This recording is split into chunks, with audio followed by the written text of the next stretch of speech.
Okey, apa itu membina kemakmuran negara? Apa itu kemakmuran? Apa itu kemakmuran? Siapa boleh bagi tahu? Boleh tulis dalam Zoom chat. Okey, kemakmuran. Apa itu kemakmuran?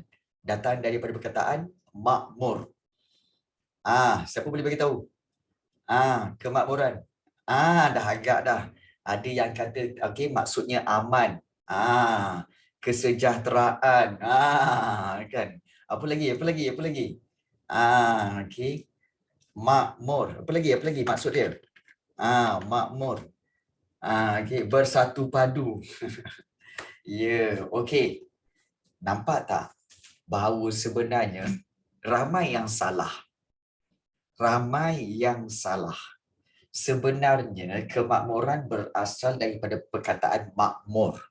Makmur ni sebenarnya ialah kaya atau mewah. Jadi, ia bermakna kalau kemakmuran bermaksud kekayaan atau kemewahan. Nampak tak?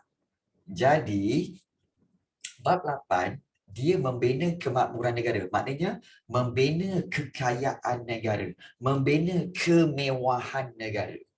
Siapa yang mewah? Rakyat. Jadi macam mana kerajaan plan, rancangan kerajaan supaya rakyat jadi mewah, rakyat jadi kaya. Itu je. Jadi betulkan pemahaman kamu bahawa sebenarnya makmur bukan aman, bukan sejahtera, bukan perpaduan. Tapi makmur itu kaya atau mewah. Beza aman dengan kaya. Kaya ni kita maknanya memberikan kekayaan dengan usaha-usaha untuk mendapatkan duit. Mendapatkan pendapatan. Aman maknanya hidup aman tenteram, sejahtera. Sebenarnya aman dan sejahtera itu bab 7. Bab 8 membina kemakmuran negara. Maknanya nak membina kekayaan untuk rakyat di negara kita. Itu sebenarnya. Jadi kepada mana-mana pelajar yang dah belajar, kamu harus sudah bahawa, patutlah aku kena belajar dasar ekonomi baru dan dasar pembangunan negara. Kerana dasar ekonomi baru dan dasar pembangunan negara untuk generate, untuk menghasilkan masyarakat yang kaya, masyarakat yang mewah. Itu sebenarnya bab 8 ni. Jadi itu yang cikgu nak kamu tekankan dalam kepala. Okey, bab 8 tentang membina kekayaan negara. Ya, betul Daniel, betul, kekayaan sesebuah negara.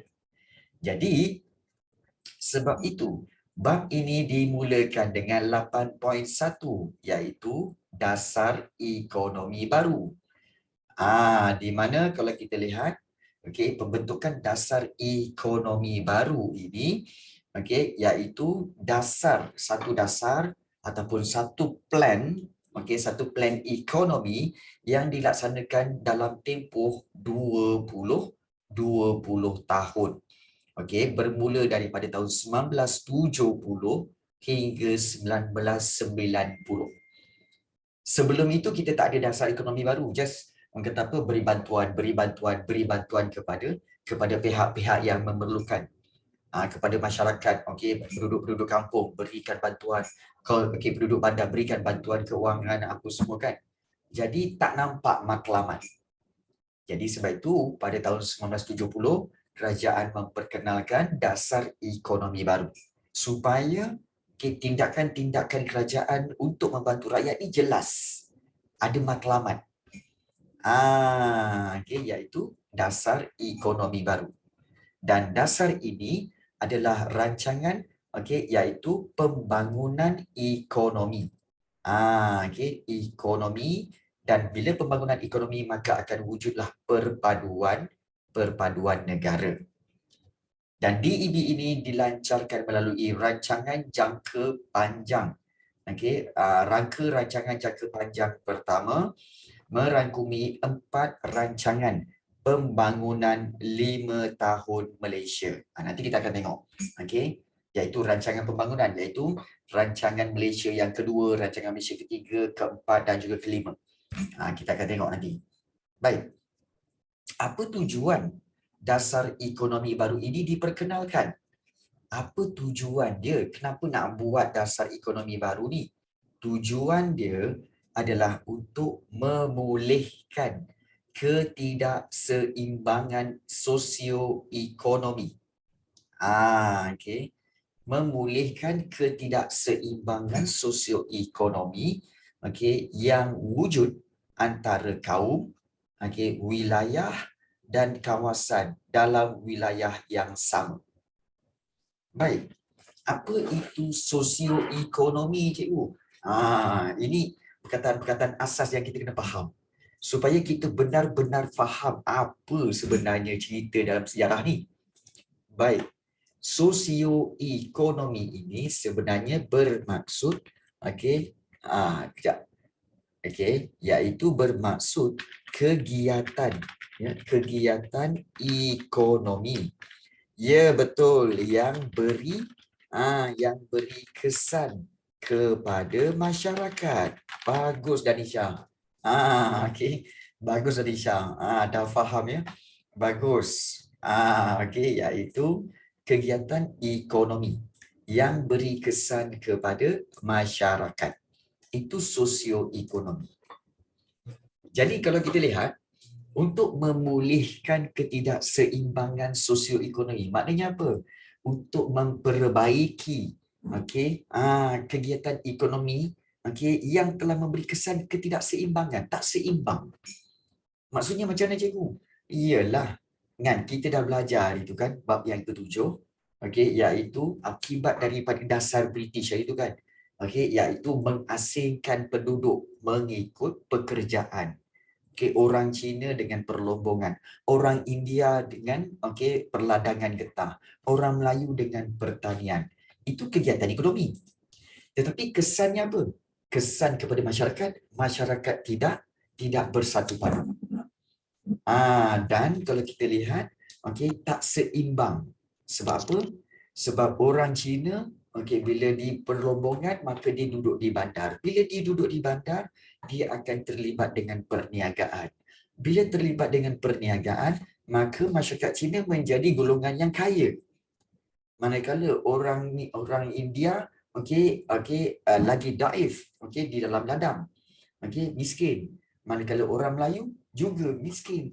Tinggal di kawasan kampung dan kawasan luar bandar pertanian. Jadi ini tidak seimbang. Ya, tidak seimbang. Ada yang kaya, ada yang miskin.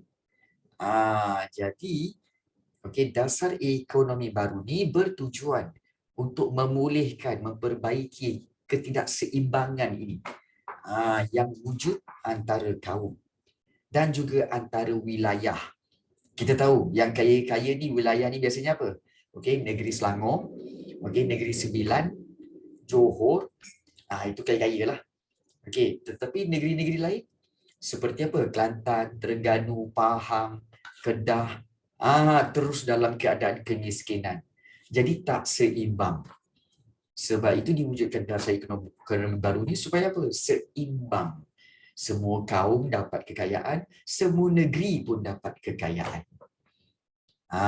Jadi itulah matlamat pembentukan dasar ekonomi baru. Ya. Dan rancangan ini bukan boleh setahun, 2 tahun. At least 20 tahun. Supaya menampakkan kesan. Baik. Kita lihat bagaimana pembentukan dasar ekonomi baru ini bermula dengan latar belakang, di mana kalau kita lihat Majlis Perundingan Negara ataupun MAPEN, Majlis Perundingan Negara ataupun MAPEN ini ditubuhkan pada bulan Januari 1970, dan kalau kita perhatikan MAPEN ni jugalah orang yang sama ataupun pihak yang sama membentuk Mageran. Ingat tak? Majlis Gerakan Negara. Yang telah menghasilkan rukun negara. Masa bab 7 tu kan. Sama juga. Majlis Perundingan Negara ni ya. Dan tujuan MAPEN ini ditubuhkan untuk mengadakan garis panduan. Maknanya garis panduan tu maknanya cara-cara untuk membentuk kerjasama antara kaum dan juga membentuk integrasi nasional. Maka hasilnya terbentuklah dasar ekonomi baru sebagai salah satu cara untuk mengadakan perpaduan di antara semua kaum. Jadi ada beberapa lah pakar ekonomi dari dalam dan luar negara diamanahkan pakar-pakar ekonomi ini untuk merancang dan merangka dasar berkenaan, antaranya seperti Dr. Rais Saniman daripada Malaysia, Dr. Jas Fahlen daripada Norway dan juga daripada Dr. Jack R. Parkinson daripada Britain. Jadi ini antara pakar-pakar yang terlibat untuk membentuk dasar ekonomi. Ingat ya, Malaysia juga ada ramai pakar-pakar ekonomi dan kalau di Malaysia ni, kalau macam sekarang ni cikgu masih follow lagi iaitu pakar-pakar ekonomi dari Malaysia, especially Dr. Jomo Jomo K. Sundram. Itu memang pakar ekonomi, menjadi rujukan PBB, menjadi rujukan negara-negara barat, tapi malangnya malangnya Malaysia tak ambil pot dia. Aduh ya, rugi. Kita ada pakar, tapi kerajaan kita tak ambil pot pasal dia. Tak ambil pandangan dia. Pandangan lain juga yang diambil. Padahal negara-negara lain, even PBB pun refer kepada dia. Jadi itulah kita kata satu pembaziran daripada segi kepakaran ya. Baik, tak apalah. Tunggulah kau nanti. Tunggulah bila cikgu jadi PM. Bila tak? Kita teruskan. Matlamat dasar ekonomi baru. Matlamat dasar ekonomi baru ini untuk apa? Untuk mencapai dua perkara. Untuk mencapai perpaduan dan kesejahteraan kaum. Sama juga macam yang dibuat di dalam bab yang ke-7 hari itu.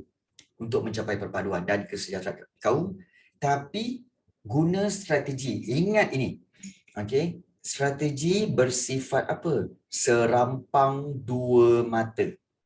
Faham tak? Strategi bersifat serampang dua mata. Faham tak? Faham tak maksud strategi bersifat serampang dua mata? Tak? Baik. Serampang dua mata ni maknanya, orang kata apa dalam bahasa Inggeris apa? Throw one stone, hit two birds. Throw one stone, hit two birds. Pernah dengar tak? Cikgu tak pandai sangat bahasa Inggeris ni. Tapi dia lebih kurang macam tu. Faham tak? Throw one stone, hit two birds. Betul ke? Fitness? Kan? Betul kan cikgu? Tak, dia terbalik. Dia terbalik. Two birds with one stone. Macam mana? Hit two birds with one stone. Hit two birds with one stone. Iaitu kita baling batu, satu je batu, tapi kena dua ekor burung. Maksudnya di sini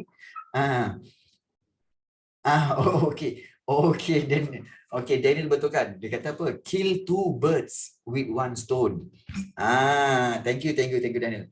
Kill two birds with one stone. Faham tak Alia, Nurul Hidayah?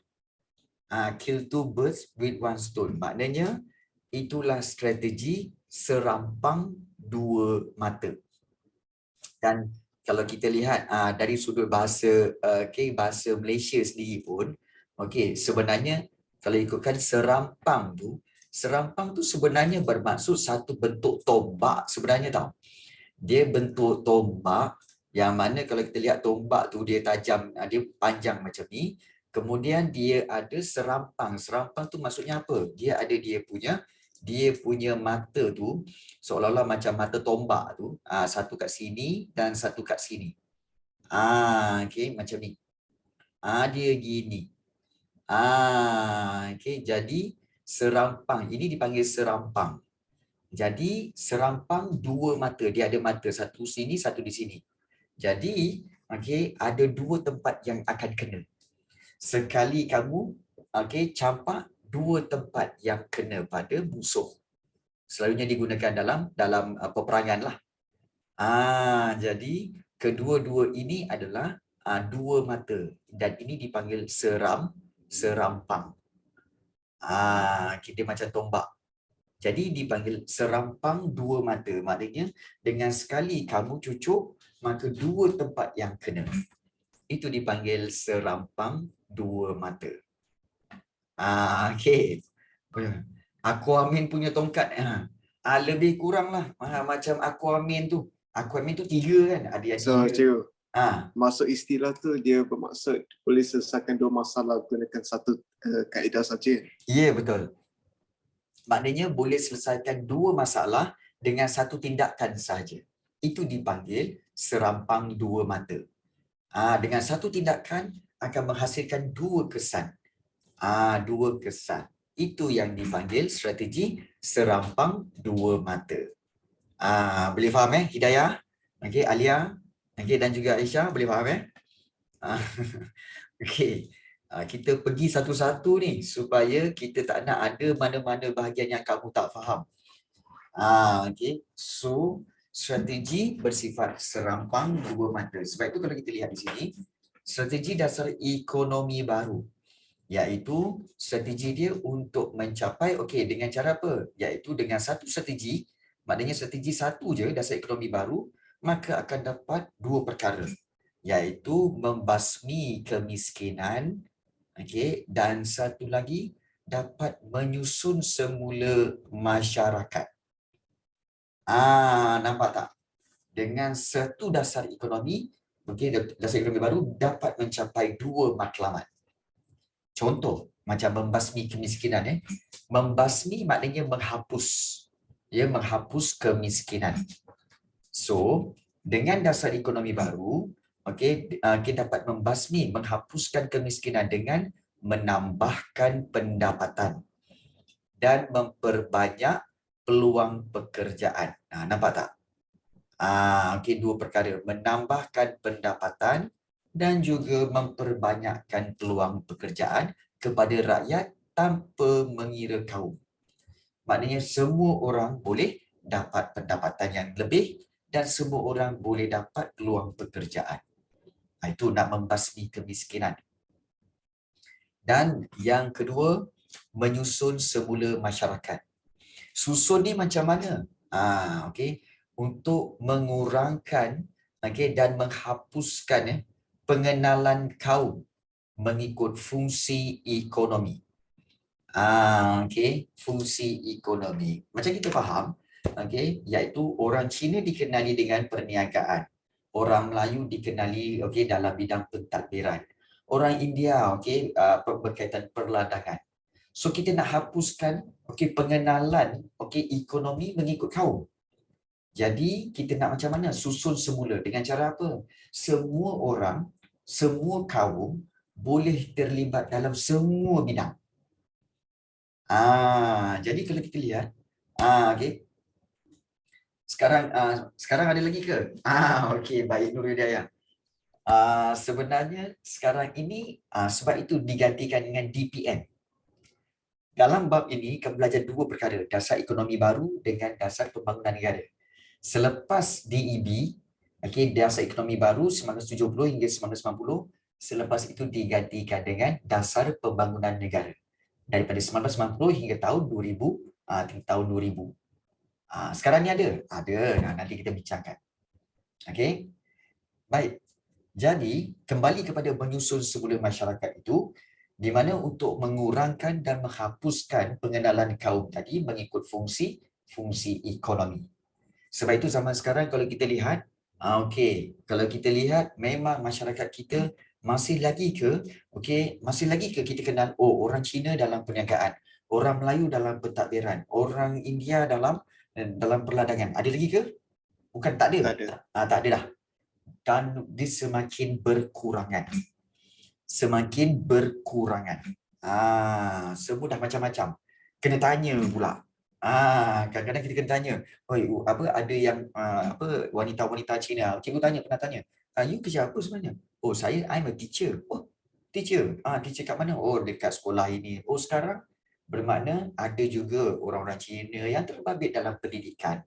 Ada juga orang-orang Cina yang terbabit dalam perkhidmatan kerajaan. Ada. Okay, orang Melayu. Lagilah orang Melayu lagi ramai yang dah start berniaga apa semua. Even orang India pun dah ramai dah start dengan berniaga, kemudian terlibat dalam pengangkutan, insurans dan sebagainya. Jadi, kita nak hapuskan pengenalan kaum mengikut pekerjaan. So, bagaimana caranya? Dengan menggunakan dasar ekonomi baru. Itulah dia. Tapi, kalau disebut perniagaan kan, bukan semua perniagaan lah. Sebab cikgu tengok contoh lah. Contoh.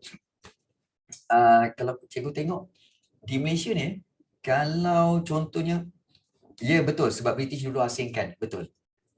British dulu asingkan. Kalau kita tengok contoh macam bidang tuition, kalau bidang tuition ni biasanya yang cikgu tengok yang memang orang kata apa, conquer the market adalah daripada orang-orang India dan juga orang-orang Melayu. Orang Cina kurang. Orang Cina kurang dalam pembibitan tuition ni. Okay, tuition ni bukan tak ada tapi tak banyak. Ya, tak banyak, tak sehebat orang India, okay, kaum India dan juga kaum Melayu. Kalau restoran, okay, kalau restoran pula biasanya memang Melayu.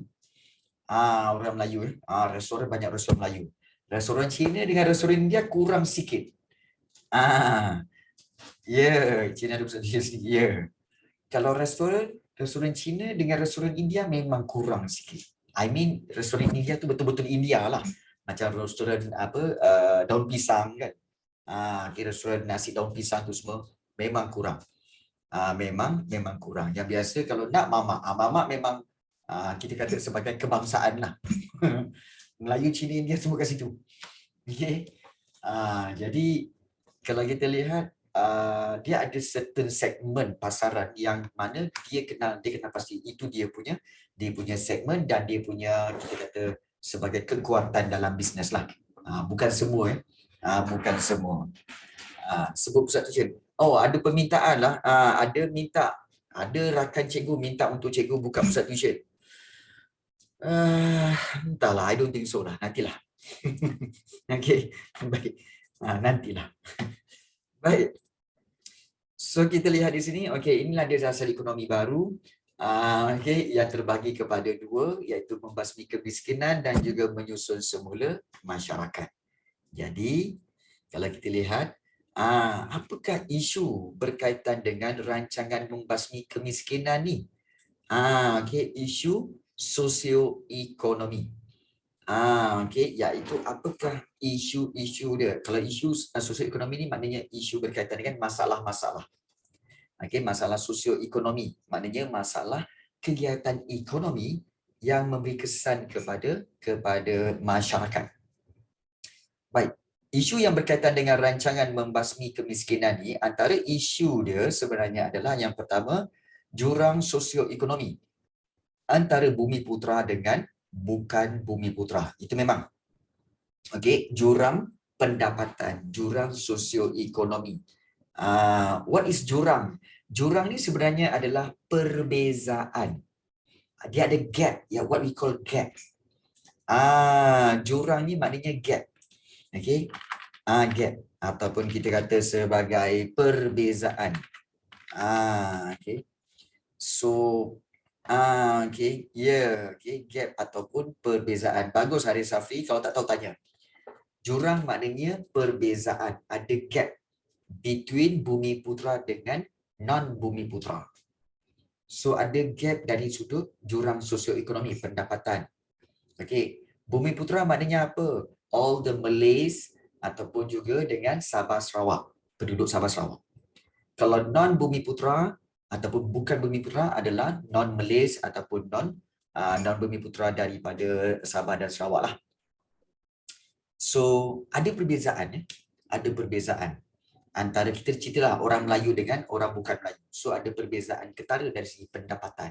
Itu yang pertama, ada gap, ada jurang.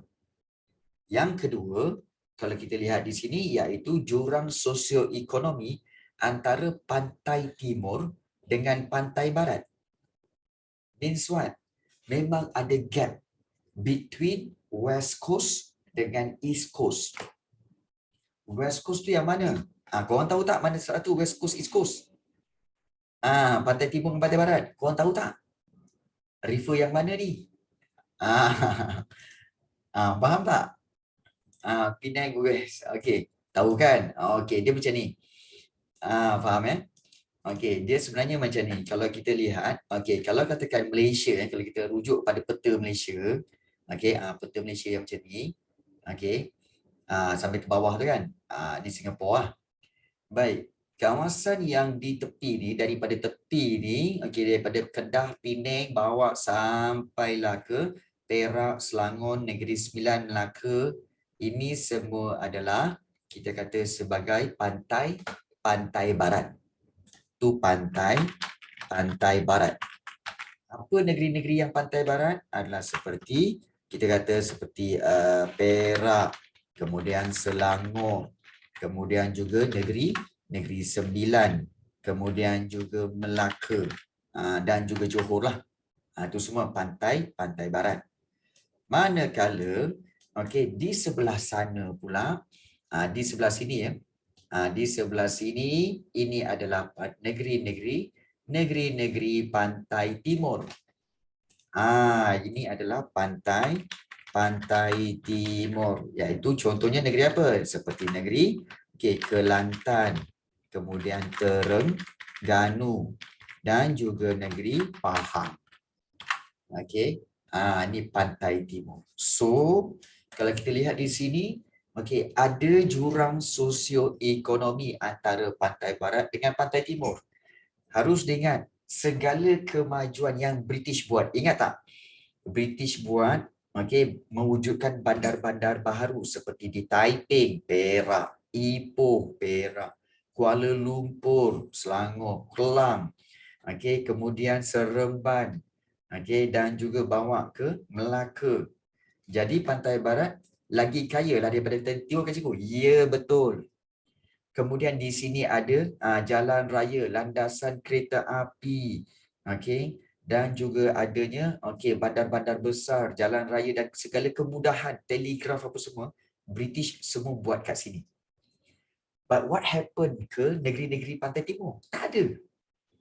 Negeri-negeri pantai timur tak ada pun kemudahan jalan raya, kereta api, bandar-bandar besar, tak ada. Jadi ini mewujudkan perbezaan, mewujudkan jurang. Jurang ekonomi antara pantai barat dengan pantai timur.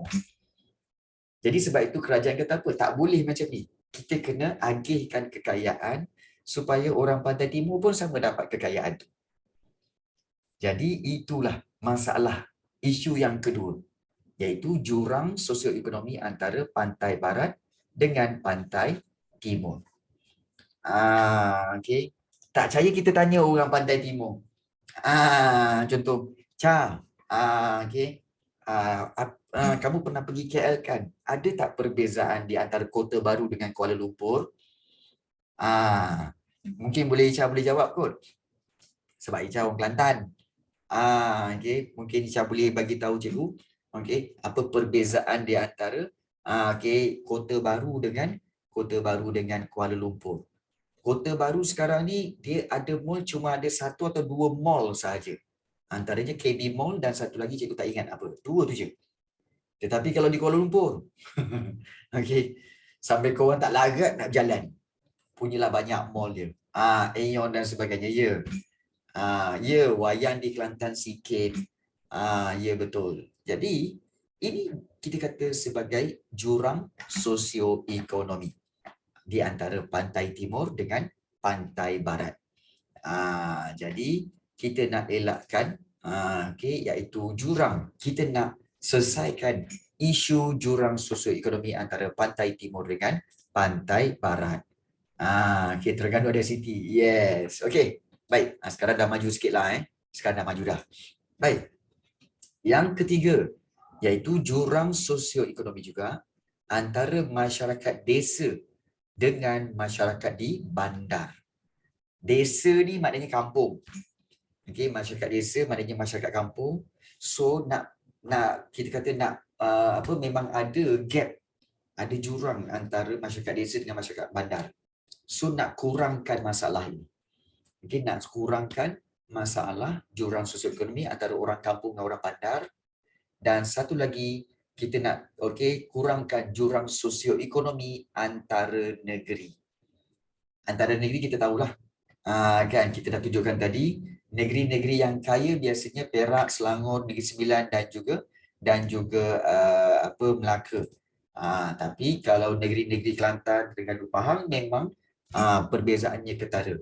Tetapi ini untuk pengetahuan kamu ya. Okey, iaitu di negeri Selangor sendiri pun even Selangor kat sini, okey, Selangor kat sini dengan Negeri Sembilan kat sini, Negeri Sembilan kat sini, dia punya walaupun negeri sebelah-sebelah, tapi dia punya perbezaan kekayaan pun sangat ketara. Contoh back to 2019, okey, 2019 ini menurut pembacaan Cikgu lah pada tahun 2019, okey, iaitu kutipan cukai. Okey, kutipan cukai bagi negeri sembilan negeri sembilan adalah sama banyak sama banyak seperti kutipan cukai bagi daerah Kelang, Selangor. Daerah Kelang, Selangor. Kau nampak tak perbezaan dia? Kutipan cukai back to 2019. Alamak, mana tadi? Okey, baik. Kutipan cukai tu kalau kita lihat di sini, iaitu yang ini, kutipan cukai bagi Negeri Sembilan ni, sama banyak seperti kutipan cukai bagi daerah Kelang. Kelang je baru. Kelang pun dah sama dengan Negeri Sembilan. Kelang pun dah sama dengan Negeri Sembilan. So tak payah ceritalah Shah Alam ke PJ ke. Jadi ini pun jurang di antara negeri ini perlu diselesaikan. Jadi kerajaan telah mengambil banyak inisiatif lah untuk mengelakkan daripada perbezaan-perbezaan ini wujud. So ingat, ada 4 isu sosioekonomi, iaitu jurang perbezaan. Yang pertama antara Bumi Putra dengan Bumi Putra bukan Bumi Putra. Yang kedua antara Pantai Timur dengan Pantai Barat. Yang ketiga antara masyarakat desa dengan bandar. Dan yang keempat di antara negeri. So supaya kamu take note benda ini.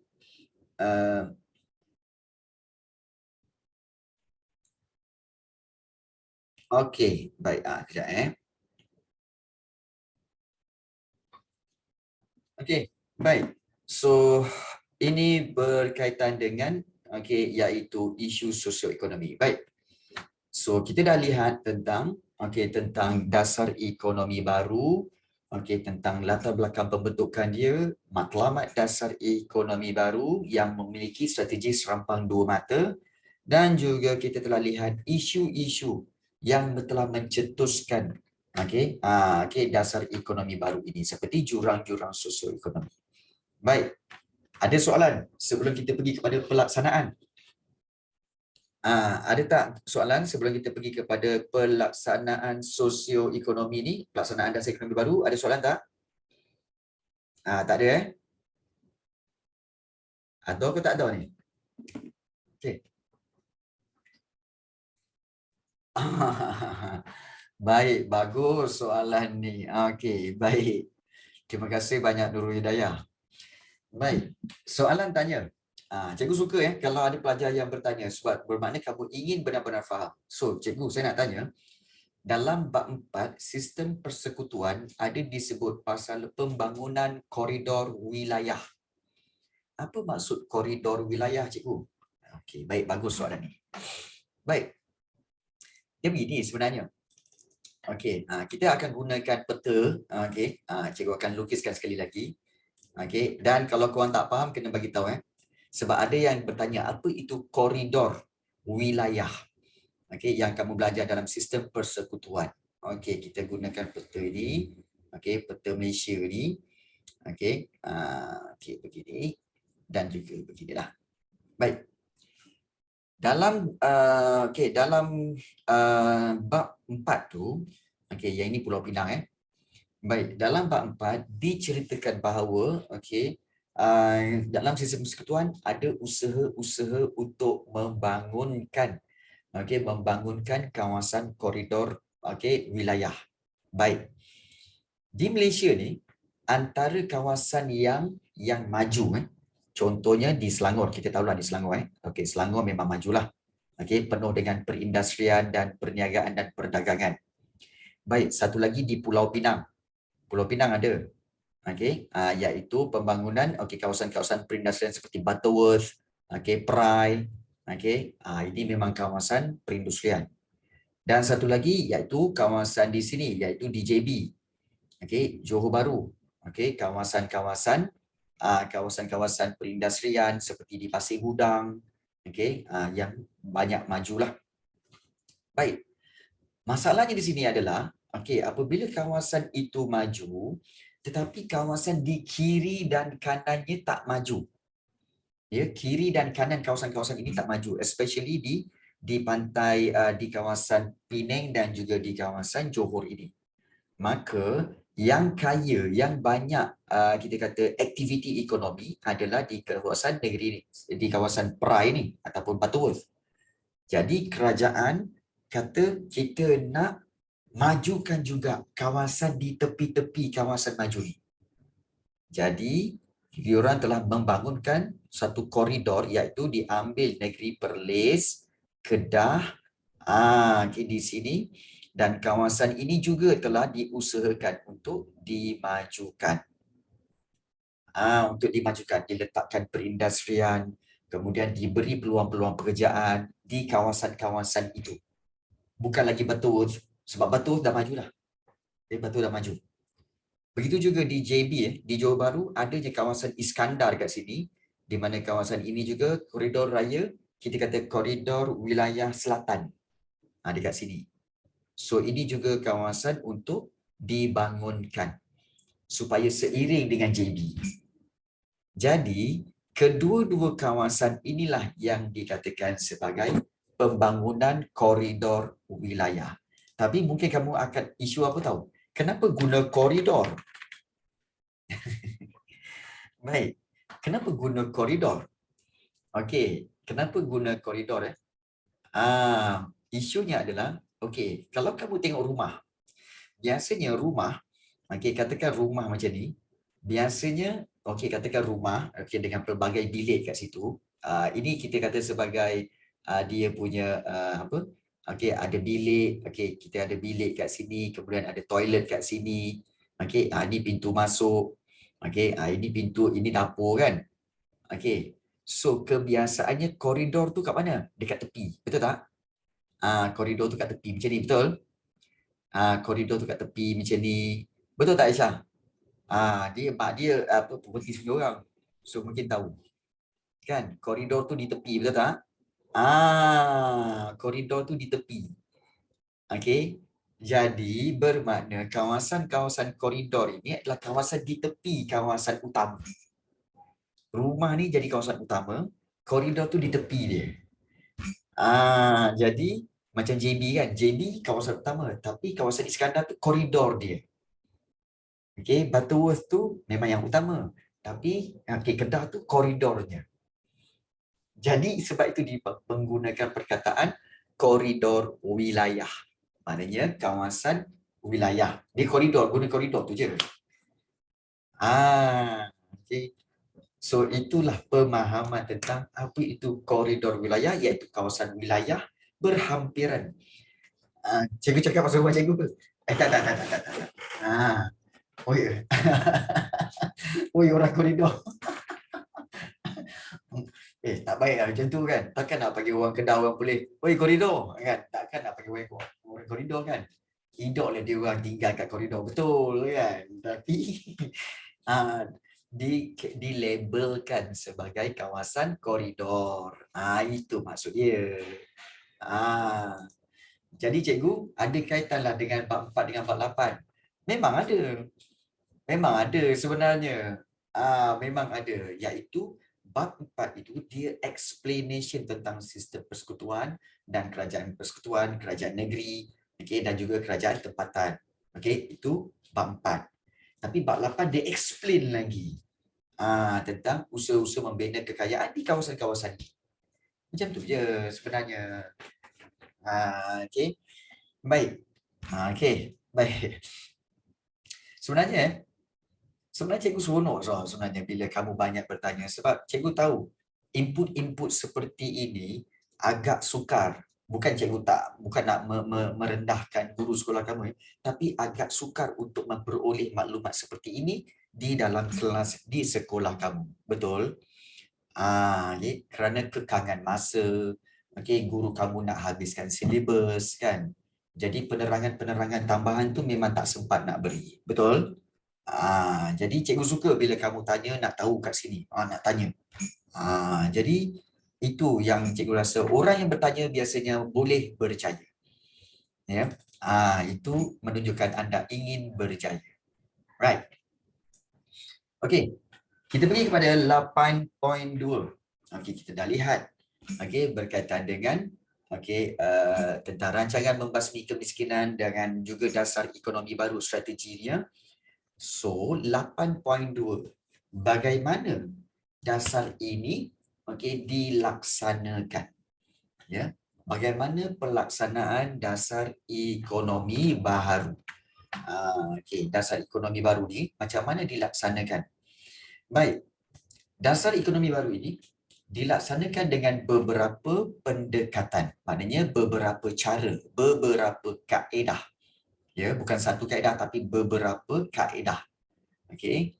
Tujuan dia untuk melahirkan masyarakat yang bersatu padu melalui agihan ekonomi, melalui agihan pendapatan, agihan peluang pekerjaan yang sama, yang seimbang. Jadi, caranya, langkahnya adalah dengan paling penting membasmi kemiskinan, maknanya menghapuskan kemiskinan dan juga menyusun semula masyarakat. Macam kita punya matlamat tadi lah, matlamat strategi dasar ekonomi baru. Okey, baik.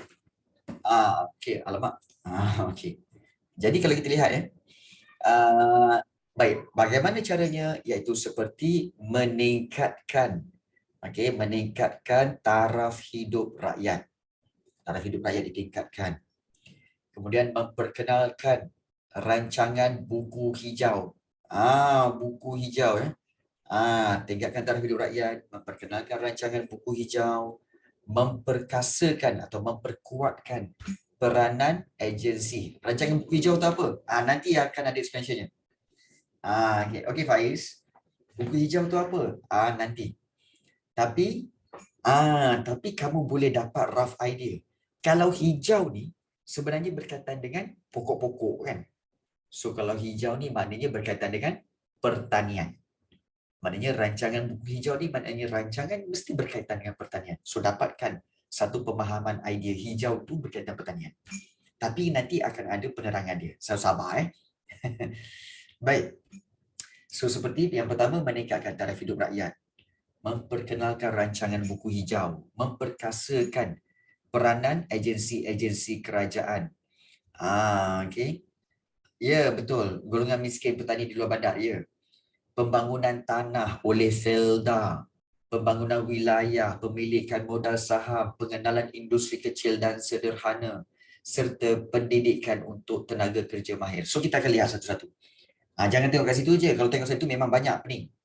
Jangan tengok kat situ. Kita tengok dia punya huraian satu per satu. Baik.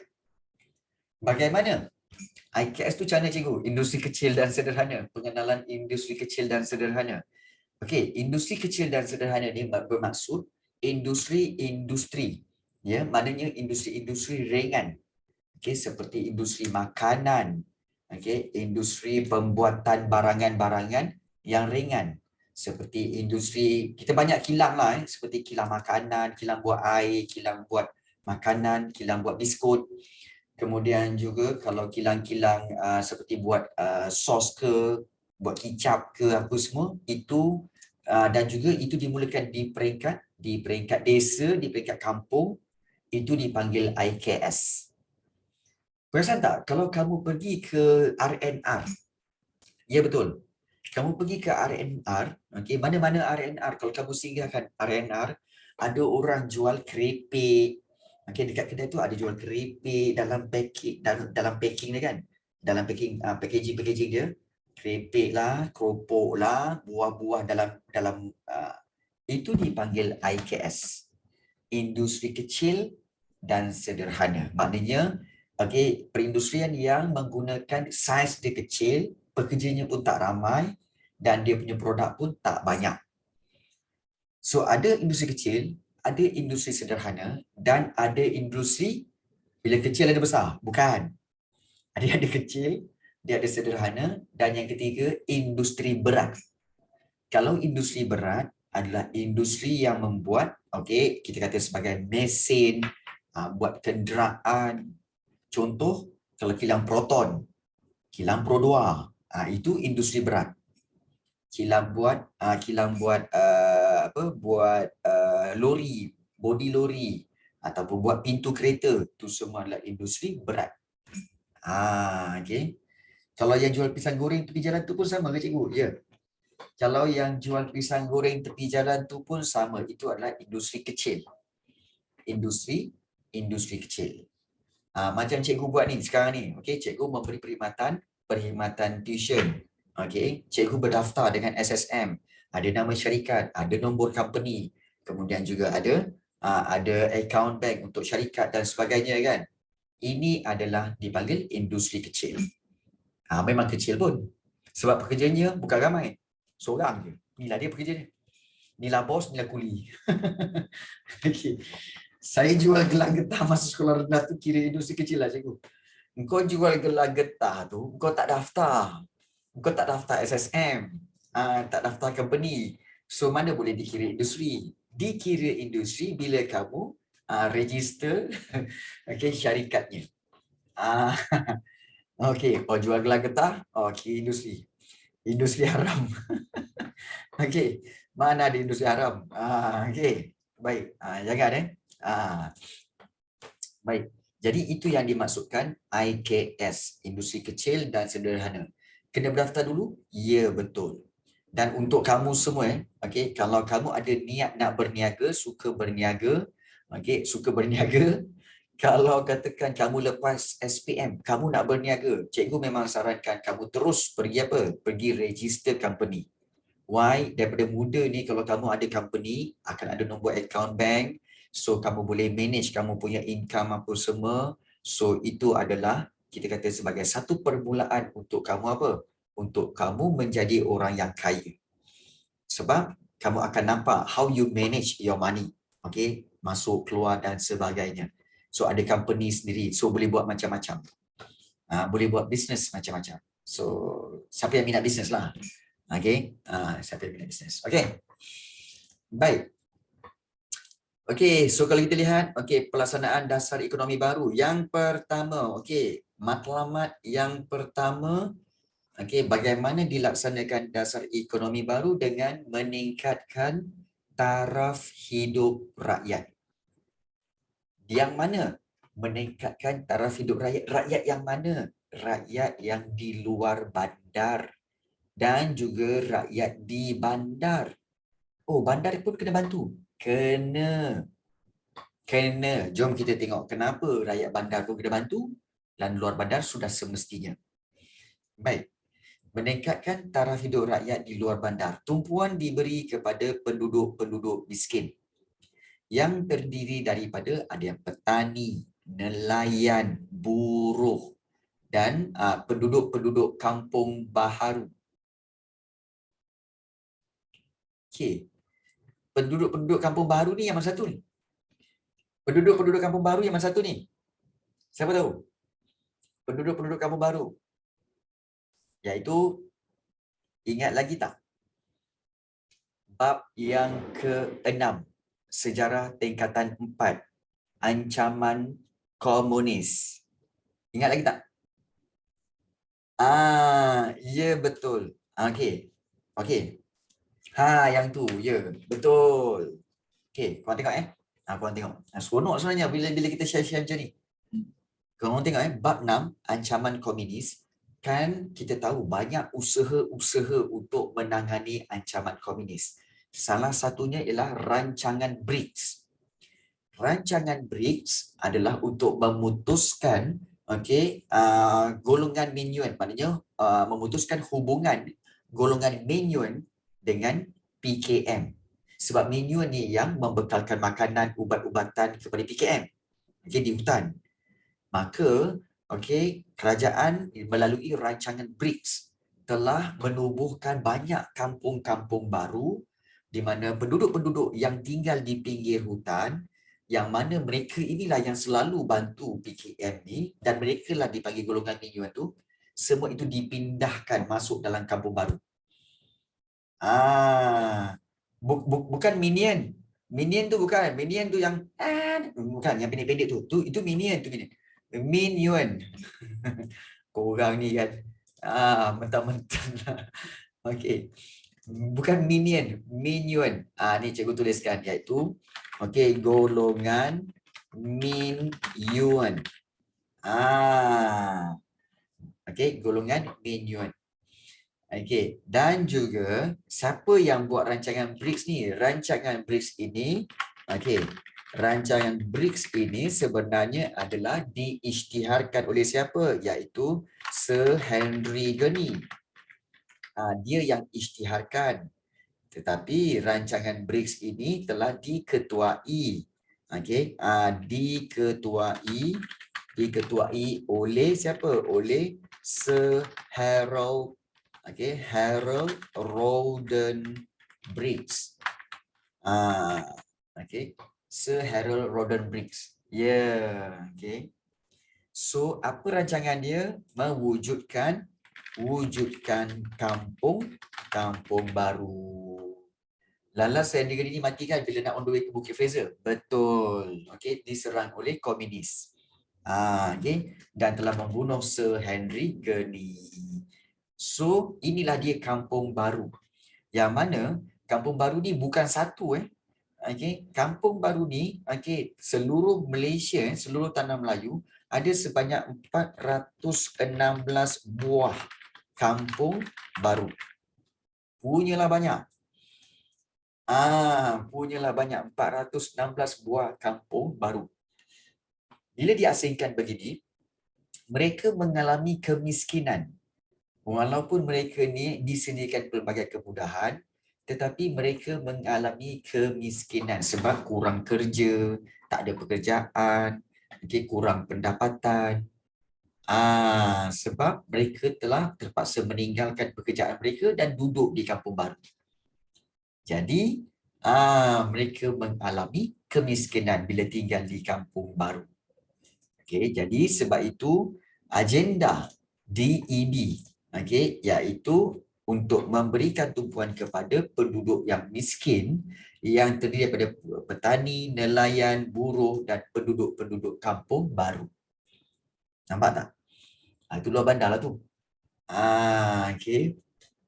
Dan usaha pembangunan ini menerusi apa? Menerusi kegiatan koperasi yang tersedia di luar bandar. Koperasi maknanya apa? Iaitu ada ditubuhkan bangunan-bangunan koperasi yang bersedia untuk membantu penduduk-penduduk miskin ini. Apa yang dia nak bantu? Iaitu dari sudut penerokaan tanah baharu, berikan bantuan peralatan pertanian, kemudian memberikan khidmat nasihat dalam pertanian, kemudian memberi subsidi atau subsidi itu ialah bantuan bantuan benih dan juga baja, kemudian memberikan kemudahan kredit. Kredit ni maknanya apa? Kemudahan pinjaman kepada penduduk-penduduk miskin ini untuk kegiatan pertanian. Kemudian juga membantu pemasaran dan menjadi pusat kemajuan peladang-peladang. So inilah program yang dilaksanakan untuk membantu penduduk-penduduk miskin di luar bandar ini. Dengan cara apa? Tubuhkan satu gerakan koperasi yang mana semua petani ataupun nelayan ataupun buruh datang jumpa dan bagi tahu apa yang kau nak buat. Oh, saya nak bercucuk tanam lah. Nak tanam apa? Tanam jagung. Kat mana? Kat tanah tu. Berapa ekar? 5 ekar. Tahu tak cara-cara nak bercucuk tanam? Tak tahu. Tak apa. Nanti saya akan sediakan satu program. You masuk kelas tu, you belajar cara-cara bercucuk tanam. Kemudian benih ada? Tak ada. Kami akan bagi benih. Baja ada? Tak ada. Nah, kami akan bagi baja. Nampak tak? Jadi, segala bantuan diberikan kepada penduduk miskin ini untuk kegiatan pertanian dan juga membantu mereka supaya keluar daripada kemiskinan. Ini cara dia. Nak bantu betul-betul. Dengan cara berikan bantuan. Ya betul. Negara Zimbabwe mengalami inflasi sebab rakyat dia tak tahu pertanian. Betul. Ingat pertanian sangat-sangat penting. Sangat penting. Mesti ada. Jangan langsung tak ada. Mesti ada. Baik. Kalau penduduk miskin memang kita tahu di luar bandar. Tapi penduduk-penduduk di bandar miskin juga ke cikgu? Baik. Penduduk di bandar juga ada yang menghadapi kemiskinan. Miskin juga. Walaupun tinggal di bandar. Sebab apa? Sebab pendapatan yang rendah dan masalah perumahan. Sebab apa masalah perumahan? Perumahan, rumah sekarang ni, Masya Allah. Masya Allah. Mahal gila-gila. Harga bermula daripada setengah juta. Ada yang paling murah pun bermula dengan suku juta. Sekali hutang. Ya betul, sekali hutang. Harga mengalahkan Yahudi. Harga dia, rumah-rumah ni, dia punya mahal, kau kena berhutang sampai 30 tahun. 30 tahun tu berhutang. Tiap bulan pula tu kena bayar. Jadi masalah perumahan. Jadi apakah usaha kerajaan? Kalau semua 100 pun dah kira raya, betul? Usaha kerajaan untuk memajukan pelbagai jenis perindustrian. Maknanya di bandar-bandar macam mana kerajaan bantu? Kerajaan akan majukan pelbagai jenis perindustrian dan perniagaan. Yang membuka peluang pekerjaan lebih banyak. Dan ini dapat meningkatkan pendapatan golongan-golongan miskin pelbagai kaum. Ingat kalau di bandar yang miskin bukan sahaja orang Melayu. Orang Cina pun ada yang miskin, orang India pun ada yang miskin. Ini memang fakta. Cikgu sendiri pernah tengok orang Cina yang miskin. Orang India yang miskin ada. Kita jangan cakap orang Melayu je miskin. Semua kaum ada yang miskin. Belum tengok lagi. Jadi, semua kaum, tak kira siapa pun kaum itu, kita kena bantu dan kita kena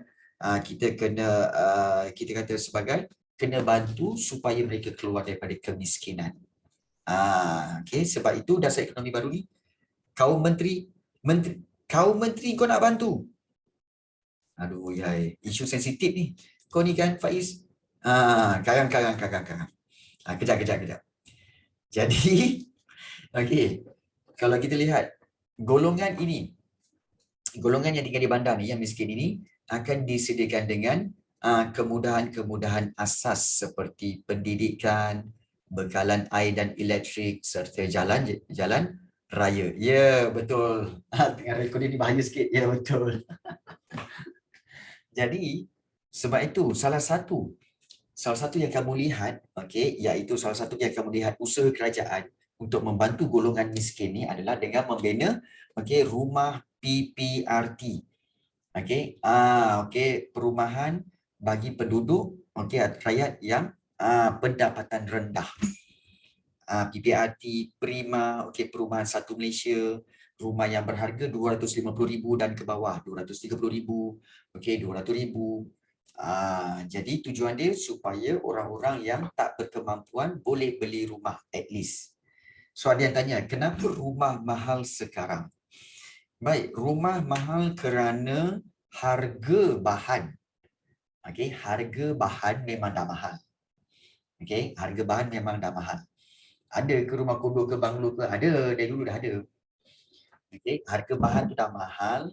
Jadi semakin besar kawasan rumah, semakin banyak bahan yang digunakan, maka harga dia semakin mahal. Itu basic kenapa rumah mahal. Okey Aziz. Okey. Dan juga okey. Dan juga kalau kita lihat antara penyebab estate cikgu mahal,